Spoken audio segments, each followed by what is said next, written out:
snapping necks and cashing checks. Hello, my friends. Thank you for joining us for the PEBCAK Podcast, a weekly information security show featuring some all-around good people. It is week 22 of 2022. I'm Chris Louie, and happy Memorial Day to all of our U.S. listeners. Here in the U.S., we observe Memorial Days to remember those who gave their lives defending this country and our freedoms. With me, I have my co-host, Uncle Barbecue, who looks absolutely terrifying when he doesn't condition his beard. And Chris has the pictures to prove it. I do look terrifying, and I 100% regret sending that to you. Even though it was via Signal, we're not supposed to save those things. I know that you're probably going to keep it and probably post it on social media one day, but it's all good. Yeah, happy Memorial Day, everyone, and good to see you guys. And lady. Spoiler alert. And we have Glenn Medina, who just experienced a proud papa moment. Where are you broadcasting from this week? Well, so I was in LA this morning, celebrating my daughter's master's degree celebrations last night as she walked the line. Very, very proud father moment there. And then this morning I flew up to San Jose for a customer meeting. So happy to be here and happy to be back. And yes, Uncle Barbecue, we are going to turn that picture into an NFT that will be for sale. That'll probably be the first one that I'll ever sell. That'll bring in some serious cash, I'm not going to lie. That is. All right, look for us on OpenSea. This week we have a very special guest, Erica Good. Erica is not only an outstanding sales engineer, she also volunteers as a mentor and teaches young women how to be safe online. It's great to have you on. Would you like to introduce yourself? Absolutely. So I'm based in Denver, Colorado. I've been at Zscaler for getting close to 2 years now. My background has always been focused around initially data management software and hardware, but now all in on security and absolutely loving it. So excited to be here today. So how do you keep little girls safe online? What's the secret? Education. Teaching them what is not safe and tricks and things that malicious attackers do to try to trick young girls into sharing information. I'll tell you what, Erica, where were you when I was trying to raise my girls with new iPhones? Because, man, it was really tough. I had to try and lock things down, and they found every way to subverge the security controls that I had put on them. Yeah, well, I definitely think there's a lack of education out there, even training or even within the schooling systems. So, and parenting, I think they do their best job making up for it. It's funny. Parenting, what's that? I just let the schools do that for me. I have a friend that he has nothing but boys, and so he spent a lot of time trying to figure out how to content filter back in the day, right? Like his kids are all married off now. He said that once he finally figured out how to, kind of rid the pornography off the internet at his house, he quickly found out that his son would just start Googling different terms in Russian because the filtering didn't work for that. So these kids are creative, I tell you. They're either going to find a way or they're going to make one. Exactly. Or do it in Google Translate, because that's not being blocked. That was another famous one as well. Yeah. We're giving away all the secrets, Brian, to all our adolescent listeners. My daughter had figured out that if you turn on and off the client real quick, or no, it wasn't turning it off. Going from cellular Wi-Fi to Wi-Fi to LTE. Yeah, going back and forth real quick, it would just give her enough time to refresh the page and do whatever she wanted. That is patience. Yeah. I would never do that. Oh, my God. Well, we definitely found a way. Well, combined, we have decades of information security experience and here not just to educate, but to entertain. We've got 4 awesome stories for you this week, so sit back, relax, and enjoy the show. Before we kick things off, I wanted to share a funny story with our audience. Last week when I was gathering images for the podcast newsletter, yes, we do have a weekly newsletter. Sign up at chrislouie.net. I was looking for an image of people overthrowing the government, since we talked about the story last week where the Conti ransomware gang was encouraging Costa Ricans to overthrow the government. Well, silly me, I used Google image search instead of DuckDuckGo image search, and I searched for the term, quote, overthrow government. Almost immediately after I did that search, I got an alert on my phone from this Google program I opted into to help them improve their search algorithm, and it asked, did you just search for how to overthrow the government? Well, in for a penny, in for a pound, I answered yes. And then they followed with questions like, did you find what you were looking for? Is this the first time you searched for tips on how to overthrow the government? So if I was not already on some kind of FBI watch list, I can guarantee you I am now. So, hey, Brian, the fat crow flies at night. And his name is Chris Louis, spelled Louis. That's my doppelganger. Dang, man. Were you sketched out at all? I wasn't surprised since it's Google and they're tracking everything, because DuckDuckGo is my default search engine, but I was doing things too quickly. I typed in, the first few letters of images, and I thought it would go to images.duckduckgo.com, but it went to images.google.com, and the pages look pretty similar because I run it in dark mode. So easy to get confused, but yeah, not surprised that Google was tracking me. So there was I forget what it was, but I think you guys have seen it. Like you type in something kind of suspect, and then the text message comes in from the FBI. You know what I'm talking about? That meme? I don't think so. I don't think I've seen that one. Basically, like you go to do something nefarious, and then like a text message pops up. It's like the FBI is like, "We're watching you, bro." One day, my son thought it'd be fun to type into Google how to build and then he didn't finish it, but the auto search completed and was a bomb. He did this at school. Anyways, no. By the end of the day, he got called into the principal's office and with the evidence of like, why were you trying to build a bomb? And then I received a phone call while I'm in Vegas. I'm like, what the hell is going on right now? He's like, I promise you. He's like, I did not actually type in how to build a bomb. And I was like, I want to believe it, but I don't. And so sure enough, I ended up opening up Google, use the developer tools. And so I just typed in how to build a bomb, or not how to build, just how to build. And then the autocomplete had came in there, or at least the prefetch. So even though he didn't actually type it in, it was still enough to trigger off some warnings over there at the school. Darn you, Google! You're setting people up too, yeah. So that's pretty framed amazing. By the man. Framed. It's like, hello, Mr. FBI man. Did anything come of that, or was he cleared of all charges? He was suspended for a day and a half. Yeah. So even wait a minute. What under what evidence though? The fact that it auto-filled? Well, they didn't care. Right, and it was a couple days afterwards before I was back into town, could justify our case on there. But it was all good. Like he's like, I learned my lesson. I won't be screwing around anymore at school. I'll just stick to doing school stuff only. It sounds like he just found like a car, though. I mean, yeah, how to build a car, right? How to build a better mousetrap. How to build a better mousetrap. XYZ. Yeah. I think you guys could have fought that one. You could have combated that. Yeah, but you know what? Like, whatever. Graduate. You know what?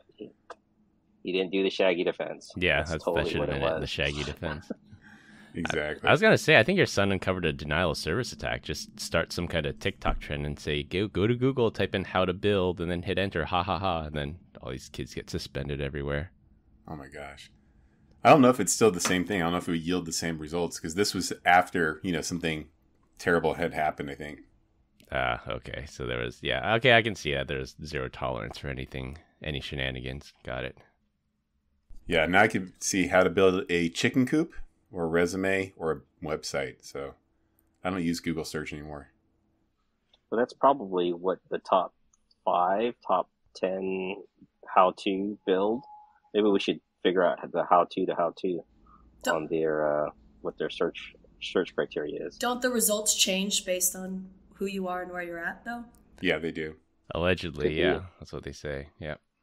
So it's worked for Amber Heard and Johnny Depp. So have you guys ever seen like I forget what they actually call it, but it's like they'll pepper in different things into your search. That way it kind of influences your decision. So it's kind of like if you ordered a salad, right, and there was like, a cockroach leg in the salad, you'd be like, oh my God, this entire thing's ruined. So if you were like searching for like who is, the best presidential candidate, and whatever side you lean on, right? There's stuff on there, but in that search result, it's like, oh, this person's also like, he made his own sister cry at her wedding. Like, you're like, oh, this guy's a jerk. We don't want him. Do you know what I'm talking about at all? Have you seen that? Absolutely. I mean, isn't that what the internet is? Everybody's trying to influence you and persuade your thinking, and they're doing it so subtly without you knowing it. Yeah. Snake charming. That's the whole thing with the Cambridge thing, right? Cambridge Analytica, yeah. That was part of the basis of that movie I watched, The Social Dilemma. I don't know if Erica watched it, but we've talked about it on the podcast about the social dilemma and how big tech is influencing. They want engagement, they want clicks, and they'll do anything that they can to do that. And that sometimes that involves some shady things that cater to people, and they're being accused of actually like radicalizing people and making them more extreme in their current views. Mm-hmm. All right, I think I derailed us enough on that one, but just a side note. So Brian, I hope you got the message, and you'll do what's needed. Of course. For our opening topic, 2 weeks ago we talked about second chances and how a guard at my friend's holding camp in Thailand wanted to make amends for things that he had done. And Erica, you are on the 1 in 4 podcast where you discuss your role as a mentor to people who have been released from prison and are trying to re-enter society. I've read that the recidivation rate here in the U.S., which is the rate and likelihood that someone released from prison will return back to prison, it's not great compared to other developed countries. Working as a mentor and helping people re-enter society and knowing our criminal justice system is not perfect, if you had a magic wand, like let's say you were queen for a day, and could make one change to basically make your job as a mentor obsolete so that people could be set up on their own to re-enter society, what would that change be? So this is a topic I'm very passionate about. So I'm so glad we're talking about it. If I had to do one change, it would actually be more awareness and understanding of what those who have gone to prison and are getting released actually go through. I actually went through a simulation. It was a 2.5-hour simulation being put in the shoes of someone who just got released from prison and what that experience is like. And it was completely eye-opening for me. You're released from someplace that you've been locked up and everything controlled for 2, 10, 20 plus years. You have no ID, no social security card, no money, no home, no job, sometimes no friends or family to lean on. And then they're like, go ahead, go back into society. So you try to go to get your ID, but they say, hey, we need to see more documents. We need to wait more time. You try to go get a home. They're like, you need an ID, you need a money, you need a job. So it's almost like this endless cycle of not being able to actually just get fundamental things that you need to live a normal and safe life. And so it's not surprising when you've experienced that of how frustrating it is. And you're almost forced to result into old habits, bad habits, things that may not be legal.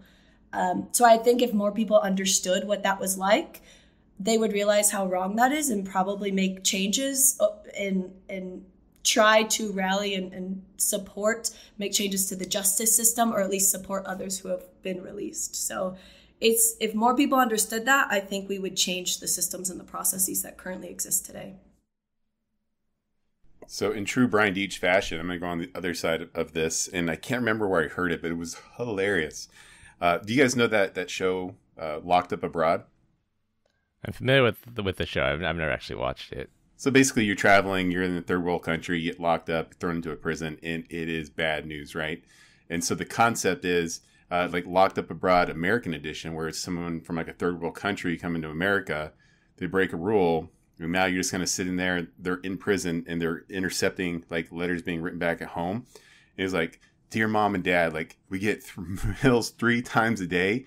They give us shoes. There is a comfy bed to sleep on. We literally defecate into clean water. Like there is no reason for me to ever want to go back out of prison. It's going to hang out here because I'm being treated like a king. So maybe the prison system here is a little too soft. But with that said, I'm not trying to go in as compared to third world countries. Have you heard of what other countries in Europe do to prisoners? They give them full education. They give them housing. They give money to their family. It is almost like some people want to go to prison because it's such good treatment. But I think that the thing that I was talking about was the transition out, not so much the experience in, which I think is, if people make prison so good, okay, maybe people want to be there. But I don't believe that's the case. And making it hard to live on the other side or transition out, then you're going to be stuck in a system. Yeah, I've heard both sides of that because maybe more on the cyber side because I listen to like cyber podcasts, and there's actually a great there's a larger than you would expect intersection of former criminals that work in InfoSec, because if you can hack into the Pentagon, then the Pentagon wants to hire you as soon as you get out. So I hear all these stories, mostly on the cyber side. But there's really two camps, I think, and it seems pretty extreme. Like one is you go in they call it like prison education, like they teach you how to be a better criminal, and you come out and then you continue what you're doing.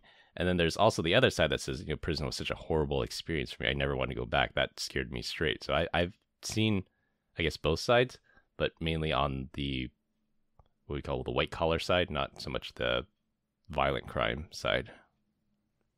And there's a side of this too, right? I mean, if you look at it from a repatriation, like what's the, what was the crime committed, and then what was their education while they're in prison to get them to convert, right? And there's the stigma of like, how do I hire somebody, or do I hire someone that's served time, and can you trust them? And you got to go back to the statistics of, if a person committed murder and they get out, in 15 years, what's their chances of being able to be a normal citizen again versus one that probably has a chance of committing murder again? Those are things that employers have to deal with. So I feel for them. Like I totally understand the social dilemma here, but it's still a matter of trust. And I don't know if that's something that we're used to or accounted for right now. So Eric, go ahead. I've been mentoring those. We call them returning citizens. So I've been mentoring returning citizens, and one of my roles is to help them find a job, help them find a home.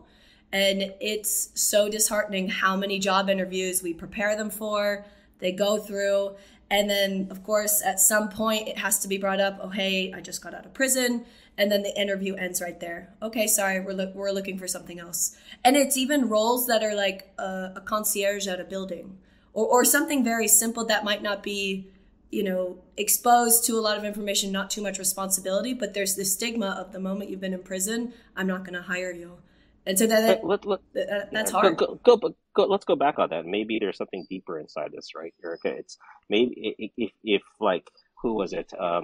Ant-Man, right? He gets out of jail for doing a white collar crime. He goes to work at Baskin Robbins, and then the guy tells him, "Well, you're a criminal, so now you can't have a job." Is it because the company can't hire them, or is there some law? Is there being a concierge? Is the company bonded where they have to approve for a certain level of background checks? Well, what's causing companies to not hire folks? Because is it a law? That's a good question. From doing that? I don't know that answer. Yeah, something else. Yeah, I'll need to go Google now. There's definitely certain. I don't think that's a protected class like under Title VII. Your criminal history. So I don't know if employers are necessarily allowed to discriminate, if there's certain protections for that. But I think it's certain jobs you have to be background checked. So if you work with children, you have to be background checked. For us that work in cyber, we're contractually obligated by some of our customers that we have to all go through background checks. But for something like scooping ice cream or a hotel desk, like I don't see any need. Like I don't know why that would affect their ability to perform their duties. There's this dude on YouTube. I can't remember where I've seen him, but he's like, I love him to death. He's just he owns a business where they go around and pump old septic tanks, and his philosophy is that he's gonna pay everyone the exact same wage that he makes himself, right? And he loves to hire ex-convicts. He gives them one chance. He's like, this is it. Because he believes fundamentally that if you get out and you were institutionalized, if you go work at McDonald's, that's not enough money to make it in life. And so you're just going to fall back and do dumb things all over again. But he also has like a one strike policy. Like you get here, like this is it. You mess up, you're gone. But he posts so much content, and it's just like, you just look at him, you're just like, if everybody could be as nice as this guy, I think the world would be a lot better place. Yeah, I think you're right. It's giving the one chance, and then of course tolerating the level of standard that you need for the job and the responsibility. But I think probably at least from what I've been exposed to, is that one chance is given by very few people.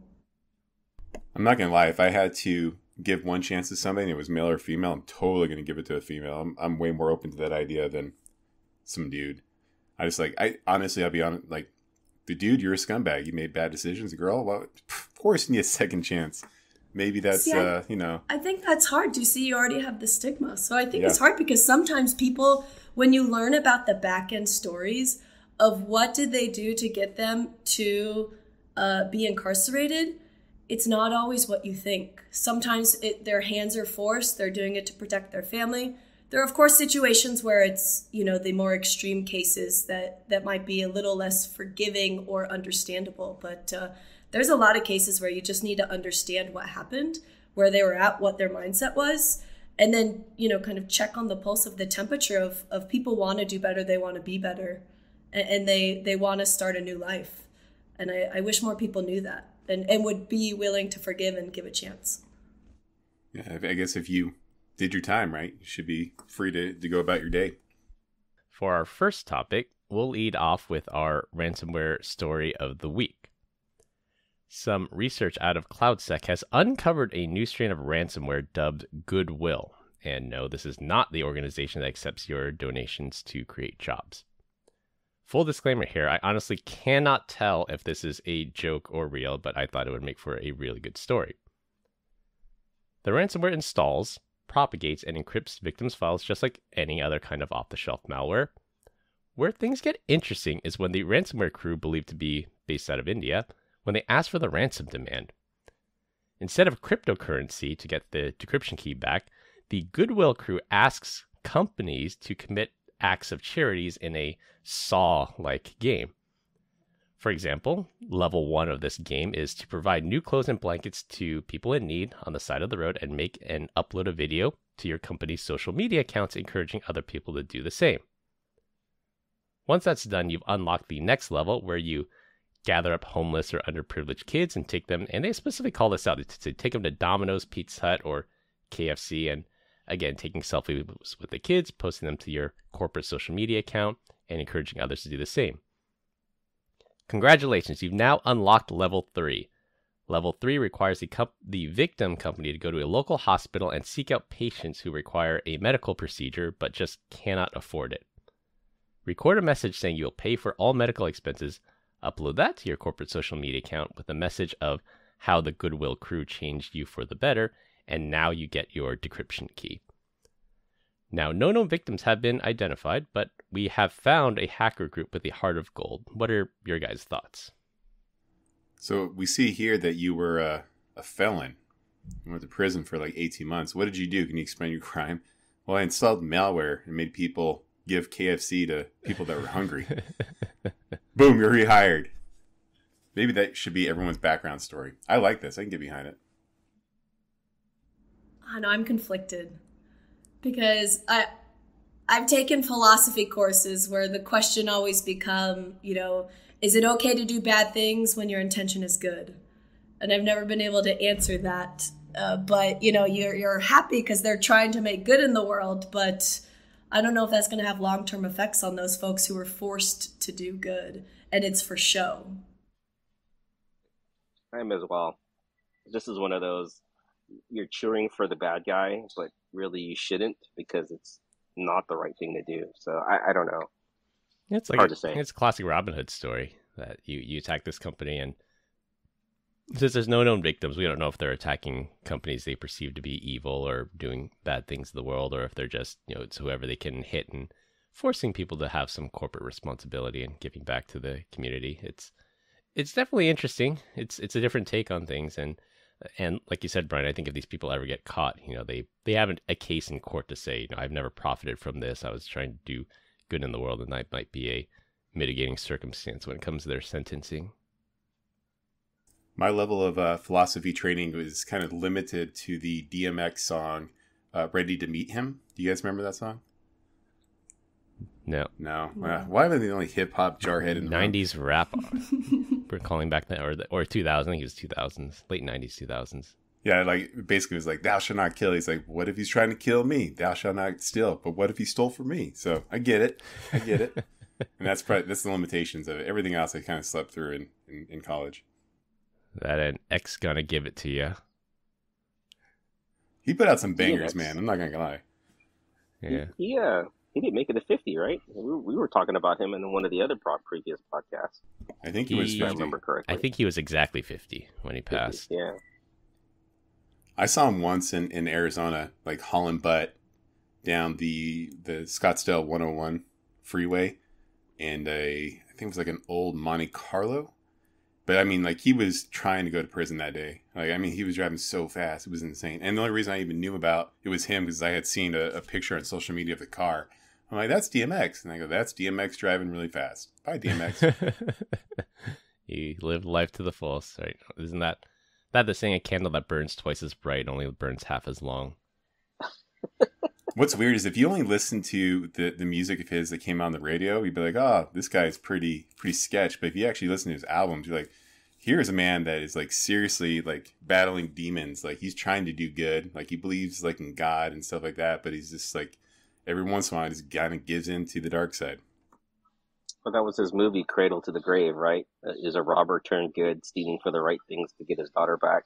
So, I don't know. I have a high school acquaintance that, this is a terrible story, but he married... Well, by all means, tell on the podcast then. Yeah. So he ended up marrying his high school sweetheart. I was actually friends with her growing up. And then, like, is this weird? Like, she's so straight arrow kind of laced, but he, like, his mugshot, like, he's got like neck tattoos. Not that I want to stereotype, but you know, he looks like some of these like was his own decision, and then some of them he was kind of like held down when he got them, especially the face tattoos. But he ended up going to prison because he gave his nephew some drugs to try to get off of some opiate, I believe. I can't remember what it was. Ended up killing him. And so then, and so when he was in prison, he wrote a book that he was wrongfully framed and that he was a self-made millionaire. And it was all based on a true story. And then I talked to her. I'm like, is any of this true? She's like, the part where he accidentally killed his nephew. Yeah, but everything else was, it was not real. Anyways, you can find it on Amazon if you're looking for a good book to read. Is it under the fiction section, or is it classified nonfiction? I'll have to look it up. I think it still might be nonfiction. All right. Well, anybody can be a publisher these days, apparently. Can we just stick to the damn topics today? Jesus, guys. All right. For our second topic, Google is doing something good for a change. Last month, Google announced that it's expanding the type of data people can ask to be removed from search results. Previously, you could only ask for credit card numbers and bank account numbers to be removed from their search pages. And after this change takes effect, you can request the removal of phone numbers, email addresses, and physical addresses. This is a really good move because I hear about too many stories of particularly like famous YouTube stars or social media stars getting doxxed, and doxxed is the act of their personal information getting leaked online. They've been harassed, they've been swatted where they fake an emergency and send a SWAT team out to your house. They've had, countless pizzas sent to their home or food sent to their home, even sending escorts to them and things like that because someone got a hold of their personal information and posted it online. A common harassment technique is to wait for someone to start streaming on Twitch or on YouTube and then send a SWAT team to their house by calling in a fake threat. And the hope is that the SWAT team will bust in the door and drag the person off camera while they're live streaming.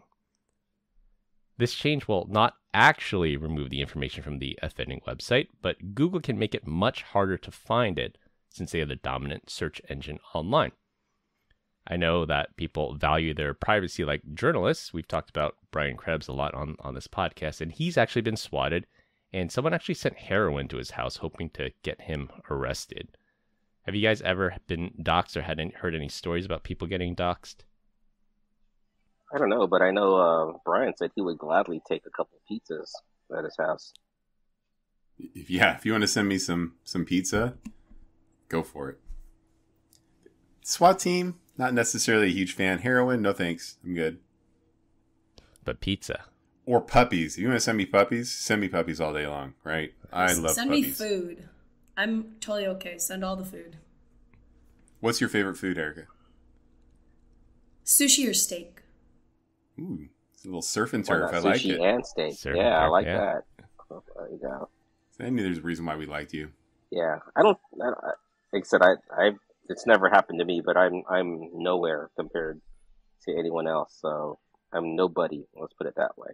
And I like it. Yeah, you always hear of these stories associated with somebody who has some sort of larger presence online or celebrity status. I find more and more people are becoming more present online, so I bet it'll become more common, even just to the common average person. So is anyone here going to take advantage of the ability to remove some of your personal information off of Google? Do you think that was really them doing that, or new rules with CCPA with privacy and being able to institute some clause that says, hey, I want my data deleted from whatever. But isn't this saying not deleted? This is just saying they're going to control how common or how frequently it'll be brought up in search or harder to find. Yeah, so I think it's a little from column A, and I think it's a little from column B. Getting doxed online has been a huge problem. Google had to do something about it. And then states, particularly states in the U.S., California, Colorado, actually, and then Connecticut, the 3 Cs, passed laws about consumer privacy. So I think they're just getting ready for that and trying to do some good because they're the dominant search engine. They need to do something to fix this doxing problem. And let me tell you, so Brian tried to dox me on one of the podcast episodes. He tried to give out my personal email address, but he forgets I'm the editor of the show, so I just bleeped it out. I'll get on there one day. I'll just comment on social media. I have a question for Erica. Are you a team Amber Heard, or are you against her, Amber Turd? I actually don't know the details at all about what is going on. I see it in the news headlines, but I don't follow that. I got you. Well, I'm just going to change all my information to Amber Heard's address and her email. And if I somehow become famous off of this silly little podcast, they'll just dox her instead of me. There you go. Yeah, I've read stories actually about like Instagram models, like famous women getting stalked by people. So I mean, I think that's probably a good thing that they can get their information scrubbed from Google. There's actually a really creepy case. There is some guy that was obsessed with this Instagram model, and he looked at her pictures, and I guess there's enough detail in it that he used the reflection in her eyes or her contacts to determine like where she was, and based on that he was able to track her down. He knows where she hung out and was able to like track her down and stalk her, which is also incredibly creepy. Very creepy. But then again, that's what an iPhone 13 can do, right? Some amazing pictures. Jesus, that's terrifying. Meanwhile, Chris is like, it's a great idea. I'm going to try it. I know people try to do their best to scrub, their pictures online. Like anytime I post a picture, like for our newsletter or on LinkedIn, or anytime I post a picture on social media, like I always take a screenshot of the picture so it removes all the geolocation data on it. So like I'm pretty paranoid already, but I'm like Glenn said, I'm a nobody, but for somebody that's famous that has to worry about stalkers, I think this is a good move for them. Okay. Admit it now, Chris. You did stalk Grace in college, and that's how you ended up dating her, and now you are married. So that's actually a funny story. Whenever we have her on the podcast, I'll let her tell the story of how we met. Oh, I heard the story. Remember, we were all together. We were, and if you remember, it didn't involve stalking, so it did. For the record, I'm okay with stalking. Like, if anybody wants to stalk me, go for it. I don't even care. Like, just let's go have a beer, eat some expired mustard together. I don't even care. Dude, be careful what you wish for. You're gonna start seeing like people hanging out around your house. That's cool. You see mustard all over your house now. Yeah, I can see it. All the cameras will pick them up. I'll find them. Hey, but you have control of how much information you provide to make any of the potential stalkers, how effective and successful they will be dependent on how much information you provide them. Can you imagine that? Like, they're like super creepy. I'm like, nah, man, let's just be friends. They're trying to out creep me. I'm like, nah, it's cool. Let's go. Like, it's all good. I remember like the CEO of LifeLock used to put his social security number on a giant billboard and say, try to hack me. And then I think somebody actually did it. Like, they were able to successfully hack him despite LifeLock, and then I think he stopped that campaign after that. Whoopsie. Hubris. I bet somebody hired him and was like, this guy's good. Yeah, he works at LifeLock now. All right, for our third story, on the note of not sending people to prison for dumb things, the U.S. Department of Justice has finally issued common sense guidance on how prosecutors will interpret the Computer Fraud and Abuse Act, commonly known as the CFAA. Good faith security research will no longer be prosecuted by the federal government. White hat and gray hat hackers acting in what they call good faith no longer need to fear criminal prosecution under an obscure clause in the CFAA. It's a good day for security researchers and internet freedom. There were two notable cases in the last 2 years of where I believe the CFAA was applied incorrectly. Last year, the governor of Missouri called for criminal charges against a journalist who found a website that revealed the teacher's social security numbers. Acting in good faith, he reported it, and then the governor got mad and wanted him prosecuted. And then in 2020, a security penetration test company, Coalfire, they had two of their operatives that were conducting legitimate pen testing. They tried to break into an Iowa courthouse. They had full permission from the state because they're working on their behalf, but they were still arrested and they tried to prosecute them. So I'm happy to see the US DOJ has removed their heads from their rears and will stop prosecuting security researchers for good faith research. I'm impressed. US DOJ coming in clutch today. Now I'm going to go out there and do a bunch of good things. Not have to worry about it. All good faith. It just tells you how asinine some of our laws are, though, right? It's like, this goes back to, what did you go to jail for? What, and coming out and being prosecuted and whatnot. This is the good thing. This is the right thing to do, right? The fact that a Missouri governor would be upset because, a journalist had revealed social security numbers that were on a website that probably had to do with an internal website that he had posted or allowed to be posted. So, shame on them. When we're talking about dumb rules, there was one in Arizona in Santan Valley that there was no public dancing allowed outside. And there was a restaurant called Santan Flat where they actually had the sign posted, but they also had a dance floor. No one's ever been arrested by it, but it was definitely a law there. And I think they finally got rid of it not too long ago. I had visited a destination, and it was amongst the pandemic, where the law was you're not allowed to dance, but you're allowed to go out to restaurants. And I was like, okay, well, so if I stand up, they're playing music, and I start dancing, I'll be in trouble? And they're like, yes, that's a problem. It was a very weird feeling to be like, but I'm allowed to go out, I'm allowed to hang out with people, I'm allowed to do all these things, but I'm not allowed to dance. It wasn't Utah, was it? No, it was not. Yeah, that'd be a problem for me. Every time I get up to use a restroom, I just kind of shake my steak and shimmy over there. Just shimmy over there. I get in trouble.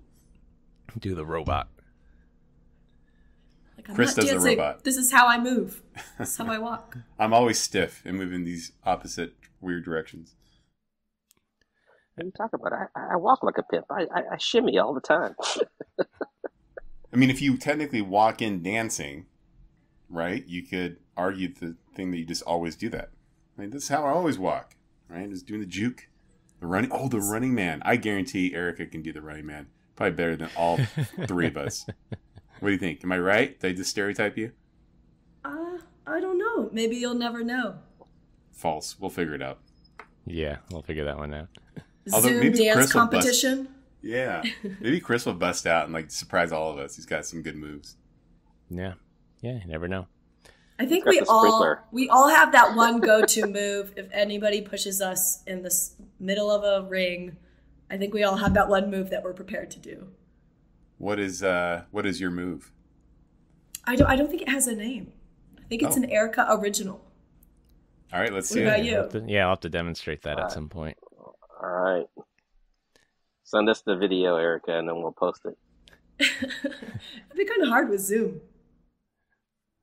I just twerk as hard as I can. I just throw it back and make everyone in the room uncomfortable. I have zero rhythm. I know what you could do. That's what they're good at. You could be our first TikTok reference on the podcast. Oh, breaking into TikTok. Yeah, I think Brian's actually the only one of us that's actually on TikTok. And are you still on it, or did you say you deleted it, or? I've been off TikTok for a year, but yeah, I did too. Some videos still haunt us to this day. I'm gonna start searching it, stalking you, Brian.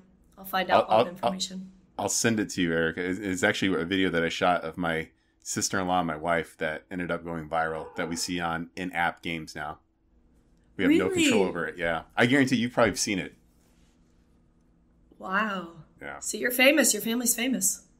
I mean, to a degree. This you're not getting paid royalties on it, though. Just the original TikTok video gets my sister-in-law paid because it is off of her account, but the stuff that's on Instagram and Facebook and in-app games and YouTube, nothing. Zero. So they get the ownership of it and they get paid. Yeah. Yep. They must have not read the fine print. Definitely didn't read the fine print. Does anybody? Oh, I accept.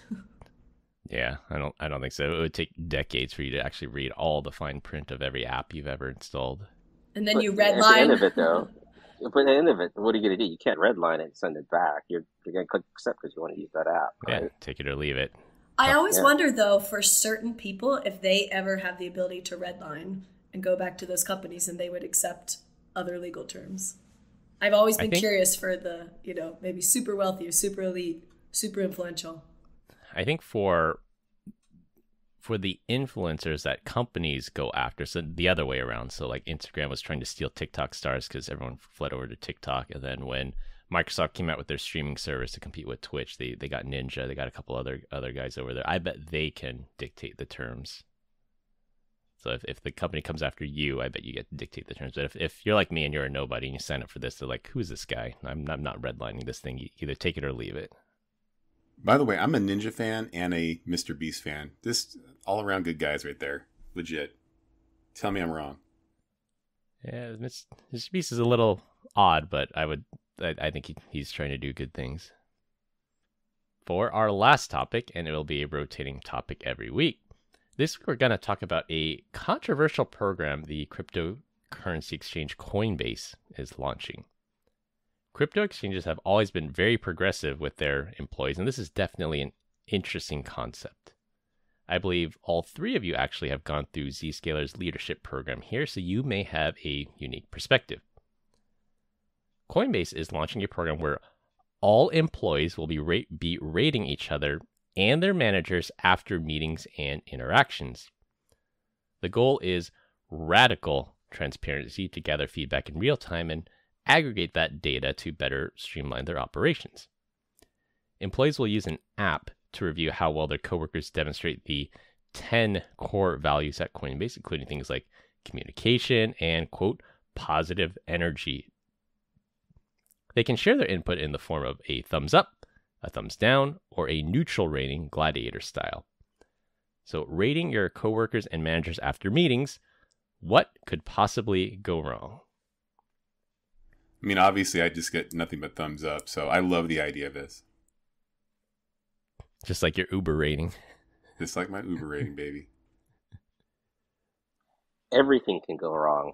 There's a lot of things that could go wrong with this. I agree, Glenn. After every meeting, every interaction, I think there's got to be something in the middle ground. Like, I would intentionally thumbs down someone just for wearing green. Like, I hate green. Why are you wearing that?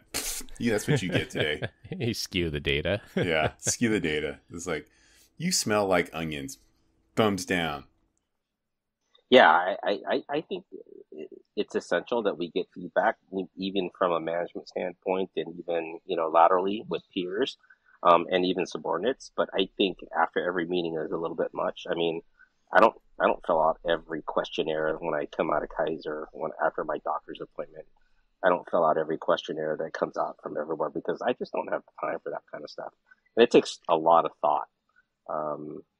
So especially if someone's work is at stake there, right? I mean, what's the reality of that? I mean, if you just want to get someone voted out anyway, it's just kind of like, is it kind of like what's the bro factor or what's that show?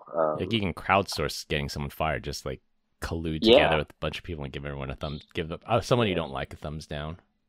Yeah, I don't like Brian. That's a great idea, Chris. I want you to tell you don't like Brian because he shaves. He doesn't shave, right? But you do that now, right? I think you could do those things now without necessarily having to have it voted on. Office politics. But I think that what's interesting is your impression of somebody. Your first impression of somebody can be very different than 5 to 10 meetings in. So I just worry, like you said, with every single meeting, you can hyper focus on the minor details rather than having a review and grab feedback from peers, from subordinates, from upper management, but I don't know the proper or effective time frame, but something a little more weekly, monthly, quarterly might be a little more influential and not get caught up in little details or little interactions. Yeah. I'll be honest with you, I don't go to work to feel good. I go to work because I want to get things done, and at the end of the day, I want a paycheck associated with it, right, for the work that I do. I this feel good stuff is really kind of blowing my mind. It's not so much feel good. It's also to streamline things. Like I'm working with a customer right now, and they have an initiative to reduce the number of Teams meetings or Zoom meetings they have a rule now. Before you call a meeting, you have to create a Teams channel or a Slack channel and talk about it there. And what they've actually realized is they could handle a lot of this stuff through Slack and Teams now. They don't have to have so many internal meetings. I think that's a great idea. I wish more people did that. There's so many things that could be discussed over email or messaging rather than spending 30 to an hour in a meeting. Yeah. Well, that's that whole Elon Musk rule about meetings, right? Like if you don't think you're needed, just walk out. Or if you don't think you're essential to a meeting, walk out within the first 2-3 minutes, so that way you're not wasting your day. Because let's face it, we've all been in meetings where like, why am I in this meeting? Like, I don't understand, and what value am I going to add other than the fact that someone else can take care of this? We don't need 10 people on this meeting to solve. My calendar half the time, most of the people are multitasking anyway. Yeah, exactly. So I would say on the opposite side of the spectrum. So my wife, her company does this whole 360 review system, which normally I get behind because you evaluate yourself, you give feedback to your colleagues, even to your manager, and just like everyone, myself included, we'll tell you that I'm the best driver in the world. So you need an outside perspective to see the blind spots. But 360s are just quarterly, right? Yeah. Sorry, Chris, I didn't mean to interrupt. Quarterly, yeah, I think it's quarterly, either quarterly or annually. But the problem with this particular 360 feedback system is that people can see who wrote the review and what you wrote. So it's not anonymized, it's not aggregated. You can actually see who wrote a bad review. And as a result, people stopped writing bad reviews and just became a giant echo chamber and pats on the back, and nothing ever got fixed. Yeah. Well, and that's probably part of the problem if your 360 review, you only have 5 people working for you, right? Only 3 submitted, so there's 2 left. You tell everybody that, hey, you know who the 2 are that haven't submitted yet, even though it's kind of anonymous, so you can figure out what the last 2 details are when they get reviewed. And then your peers, you only have 2 or 3, so you can kind of figure out from even their writing styles about who submitted what. It's anonymous by nature, or it's supposed to be, but the result is that with enough data gathering and data, you can figure out who it is that wrote what about you. Yeah, but I don't know if that's a fault of the system or a fault of people not being confident to share honest feedback and constructive criticism. I would think more on someone not voicing and being able to say, hey, I'm trying to help you, and be okay and confident in sharing that opinion, rather than the system needing it to be anonymized. Yeah, and Erica, that's another good point, right? So me as a manager, when I was at Z, I take feedback very seriously. So if someone told me that I had a lot of meetings that didn't make any sense, then I would try to internalize that and adjust. But there's many folks out there that look at that and go, what are you talking about? They get defensive, right? So they're not using it in the right way, which is how it's supposed to be. The intention was.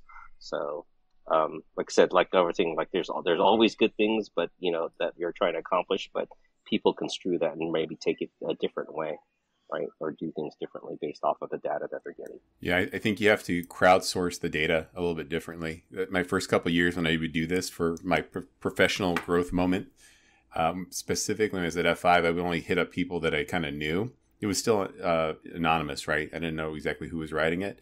But eventually I came down to the point where I'm like, wait a second, I can't ask my friends what they think of me. I got to go out and hit up the people that I don't know. And that is really what changes you in the long run, is when you have people that are don't interact with you as much. They have their own perception of you. They help provide some good constructive criticism. So, long story short, Erica, you'll be getting a survey from me here shortly. One of the jobs I had was, and we did the 360 feedback, so we rolled it up to my manager, and I had some legitimate concerns about the group and some suggested improvements on how we can improve the group as well. And I just remember sitting in a meeting with her and then with our COO, and the COO was meeting, and like that was not a pleasant meeting to be in. Like, my manager did not accept criticism well, and she thought the world revolved around her. She thought everything she did was great. And I said, no, there are some legitimate concerns I have with the department here. And yeah, that did not go over well. All right. Well, we continue to get great comments about our dad joke of the week. This week, our guest, Erica, is up. Okay, so dad joke of the week. How did the turtle cross the freeway? How? I'll give you guys a tip. Take the F out of free and the F out of way. Get the F out of the way? Yeah, that's the answer. Take the F out of free and the F out of way. Womp womp. I don't get it. Help me out here, Chris. Because I'm giving you the answer. Take the F out of free. Okay. Free. And then take the F out of way. There is no F in way. There's no F in way. Thank you. I had to write this one down. Erica, thanks for being patient. That was like way above Dad here, Erica. You just went way above our heads. Damn it. Good job, though. Bravo. All right, to wrap things up, everyone deserves a second chance. The GoodWill Ransomware forces you to be a good company. Google finally allows you to remove phone numbers and addresses from their search results. The CFAA finally returns to its roots of why it was created. And I support anything that reduces the number of meetings. That's all we have for this week. We hope you enjoyed this week's episode. You can find us all on LinkedIn. Links will be in the description. Follow us on Instagram at PEBCAK Podcast. Thank you to all our listeners and subscribers who rate us 5 stars in the iTunes Store and Spotify and left us a review. We appreciate you all spreading the word to help grow the show. The best way to find us is to search for the PEBCAK Podcast on your favorite podcast listening app. For my co-hosts Brian Deitch and Glenn Medina, and our guest Erica Good, I'm Chris Louie. Thanks for listening. See you all next week, and as always, have a nice day. Looks like the bus station from Total Recall. Oh, good one.